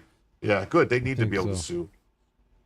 Yeah. Agents quickly acknowledged they'd stormed the wrong address due to a faulty GPS direction, but the FBI refused to provide any restitution. Lower courts later tossed out the family's liability claim, citing sweeping protections of federal law. In a unanimous decision, the High Court said Martin's case could move forward, but stopped short of rendering judgment on whether the FBI could successfully invoke other legal defenses related to the discretionary nature of its job. Well, they should have just said pay up and shut up. If federal officers raid the wrong house, causing property damage and assaulting innocent occupants, may the homeowner sue the government for damages? The answer is not as obvious as it might be, wrote Justice Neil Gorsuch in the court opinion. All agree the Federal Tort Claims Act permits such suits for wrong house raids, but the scope of the act's permission is much less clear. Gorsuch confirmed that Congress has unambiguously opened the door to potential liability when an officer commits an assault, battery, false imprisonment, false arrest, or abusive process. He remanded the case to a lower court for further consideration as to whether the FBI could invoke the protections. well, how else will all these lawyers get all this money? Yeah. It's a victory for us, but everyone who is fighting for accountability and justice, Trina Martin said in the statement. But this isn't over. We look forward to continuing to fight. What happened to us was wrong and should never happen to anyone. I've been praying constantly about our case. It's amazing those prayers have been heard. Yeah. Well, I wanted to get to these stories about the activists in Libya, but I don't think we're going to make it because we're coming up on hour 58. So I want to thank everybody. Yeah, I want to thank everybody for coming. It's been a wonderful time. I'll try to get to these other stories. Look, I like I told you before we went on, the spirit is willing, the flesh is weak. Yeah. Most people peak once or twice. I peaked like 10 times. And now real quick, this is first Ukraine, now Israel. Drone smuggling is a potent new weapon of war. Launching weapons from inside their territory forces adversaries to look not only outward but also in, one expert said. I want everyone to just recognize the fact that Israel just pulled off basically the same exact thing that Ukraine did maybe a couple weeks ago. And they said Ukraine was planning it for over a year, and Israel had been planning Israel this. did too. Yeah. So either Israel and Ukraine are working together, or the United States is working with both of them, or all three. That I was going to say. Yeah. Or all three. So, but anyway, I just want to thank everybody for coming. These shows are, I cut them short, less than 2 hours. So it's been great. I will see people either tomorrow or during the week. Definitely Friday, Saturday, Sunday of the weekend. I want to thank everyone. I want to thank my guests on Camp Turtle for being here, and I want to thank you for letting Jim tell you the news.